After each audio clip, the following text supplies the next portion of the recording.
ایک دن مجھے گھر آتے ہوئے دیر ہو گئی تو امی بولی، بیٹا آج اتنی دیر سے گھر لوٹے ہو، کھانا لاؤں؟ امی آپ سو جایا کریں، میں خود آ کے کھا لیا کروں گا، اتنی فکر نہ کیا کریں۔ امی بولی، بیٹا مجھے نیند نہیں آتی جب تک تو گھر آ کر کھانا نہیں کھا لیتا۔ امی آپ نے بھی کھانا نہیں کھایا ہوگا، چلے اب دونوں ساتھ میں اکٹھے کھاتے ہیں۔ امی بولی، ٹھہرو میں گرم کر کے لاتی ہوں، مجھے پتہ ہے تمہیں ٹھنڈا کھانا نہیں پسند۔ پھر امی اٹھی، کھانا گرم کر کے لائی اور ہم نے ساتھ میں کھانا کھایا۔ ایک عرصہ بیت گیا، وقت کیسے گزرتا ہے پتہ ہی نہیں چلتا۔ آج 10 سال گزر گئے۔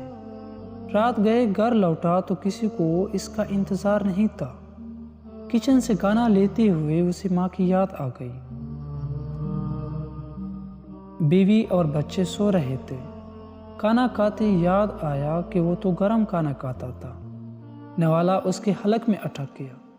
امی، میری پیاری امی، دونوں ہاتھوں میں منہ چھپائے اور پھوٹ پھوٹ کے رونے لگے۔ بازار میں ہر چیز مل جاتی ہے مگر ماں اور ماں کا پیار نہیں ملتا۔ اللہ پاک سب کی ماؤں کو اس کے سروں پہ سلامت رکھے، آمین۔